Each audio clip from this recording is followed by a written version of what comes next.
नमस्कार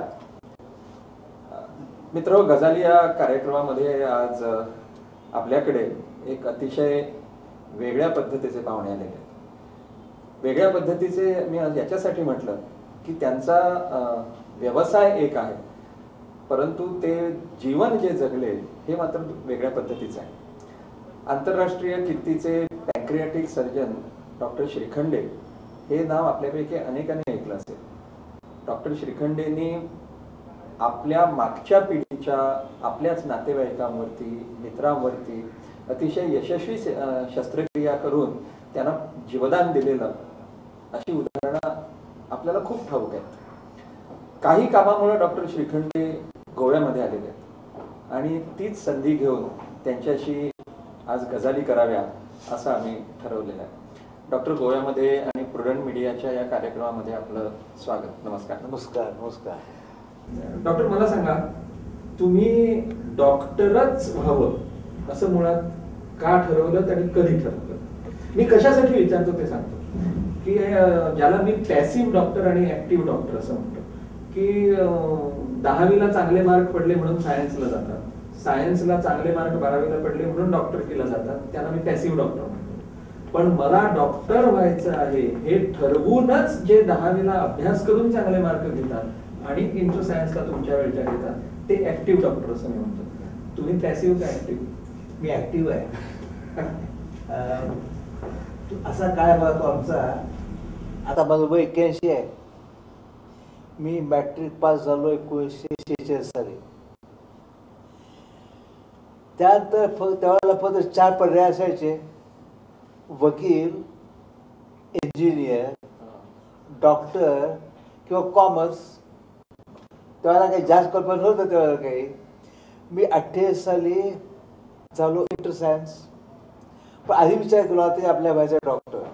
ते कारण अशी, माझ्या जिभेमध्ये दोष आहे, त्यामुळे वकील आमच्यावरनं दूर राहिले. मला विषय आवडायचे नाहीत, त्यामुळे सायन्स कॉमर्स दूर राहिलं. आणि थोडा गैरसमज झाला माझं की मी काही हुशार नव्हतो फार. त्याप्रमाणे ठीक आहे, तर विचार केला की आपल्याला डॉक्टर व्हायचं आहे. तर मुख्य कारण असं होतं की मला 1943 साली टायफॉईडचा अटॅक आला. तर मला 48 दिवस स्टाफ टिकला होता आणि तेव्हा मला एकच कळलं की डॉक्टर आले की मला बरं वाटायचं. म्हणजे डॉक्टर हा आपल्या कुटुंबाचा घटक म्हणून जातो आणि डॉक्टर लोक वाट बघत असतात. तर वाटलं की हा मार्ग चांगला आहे आपल्याला. आणि मला कधी मला संदेह नव्हता. कधी कधी बघा इंट्युशन असते माणसाला की म्हटलं हा मार्ग आपला आहे आणि त्यामुळे मी ॲक्टिव्ह डॉक्टर झालेलो आहे. सर, थोडासा पर्सनल प्रश्न आहे. हो. तुम्हाला स्टॅमरिंग आहे, हो, म्हणजे बोलताना तुम्ही अडखळता. हो. तर एक म्हणजे याचं हे आपल्याला व्यंग आहे, याचं तुम्हाला कधी वैगुण्य वाटलं का की त्याच्यामुळं तुम्ही मागे मागे स्वतः राहत गेला का? आणि समजा नाही तर ह्याच्यावर तुम्ही मात कशी केलीत? कारण तुम्ही आज आंतरराष्ट्रीय सगळ्या परिषदांमध्ये तुमची लेक्चर्स ऐकायला कुठनं लोक येऊन बसतात, हे मला माहिती आहे, मी अनुभवलेलं आहे. म्हणून विचारतो की याच्यावर तुम्ही how did you overcome this? I don't overcome my stammering. माझे जिभेचं अजून जळपडा गेलेलं नाही आहे, पण या जिभेनं काम पडलेलं आहे. तर असं कारण झालं की मी जेव्हा होतो तो खोटं वाटेल की ज्या माणसाच्या जीवामध्ये दोष असतो तो आत्मविश्वास नेहमी दुःखी असतो.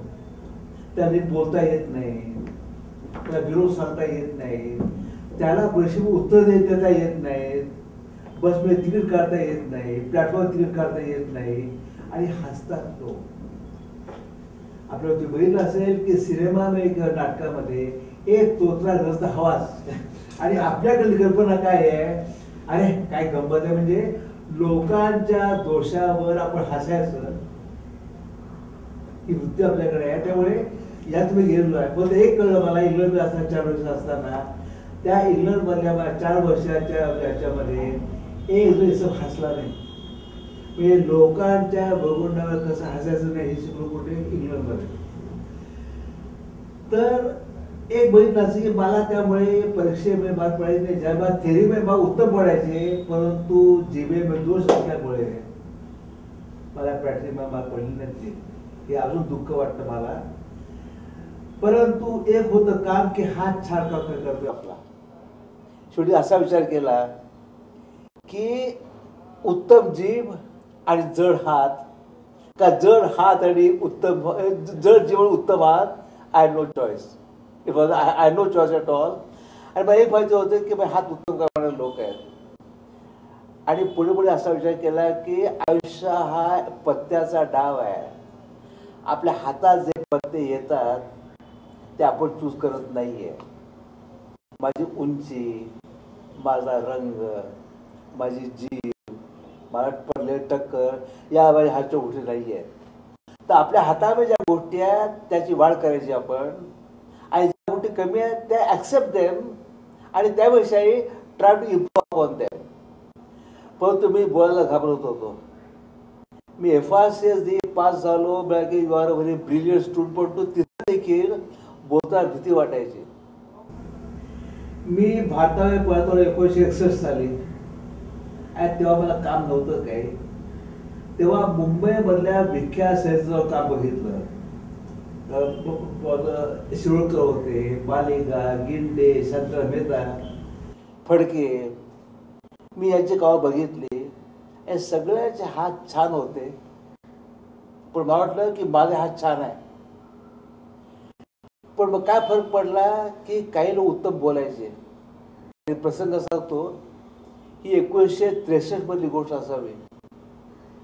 बिर्ला मातोश्रीमध्ये एक 7-8 विख्यात डॉक्टरांची व्याख्या ठेवली होती की मला आयुष्यामध्ये मला काय दिसलं.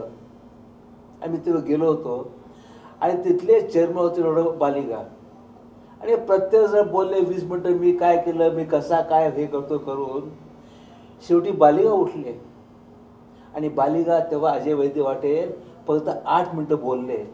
या 8 मिनटामध्ये कळलं की तिथं अ टॉवरिंग मॅन.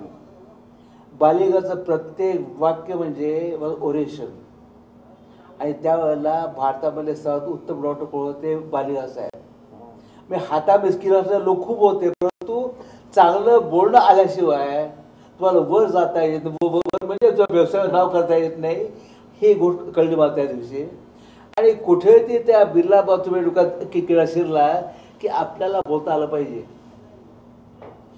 त्याच्या आधी मी तुला धावशी घेऊन जाईल. 1951-52 साली अँड्र्यू बेवन आले होते. अँड्र्यू बेवन तुम्हाला माहिती असेल की इंग्लंडचे हेल्थ मिनिस्टर. त्यांचं ग्रँड मेडिकल कॉलेजमध्ये व्याख्यान झालं होतं. हॉल भरला होता. आणि मला तेव्हा कळलं की या माणसामध्ये त्याच्या जीव दोष होता. आणि त्या जीवामध्ये दोष असून देखील किंवा व्हेरी इम्प्रेसिव्ह. आणि तेव्हा असं म्हणतात लोक की Winston Churchill was scared about only one man, Andrew बेवन. कुठे ती किडा शिरला असावा की अरे जीभ जड असल्यामुळे काय झालं. तेव्हा माझी जीभ जड आहे, पण त्यातनं बाहेर पडता येईल असं कुठे ती मला वाटते आमच्या त्या ब्रेनच्या सॉफ्टवेअर गेलं असणार. आणि मग हळूहळू गोष्टी वर चालल्या.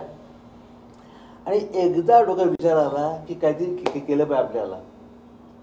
आमच्या हॉस्पिटलमध्ये एका मीटिंगमध्ये डॉक्टर कामत म्हणून बसले होते. आणि ते स्पष्ट बोलायचे मीटिंगमध्ये वगैरे. मी बोलत नव्हतो अजून, पण हात उत्तम काम करायचा. मी शस्त्रक्रिया चांगली करत होतो, मला नाव जात, परंतु बोलणं म्हणजे गप्प.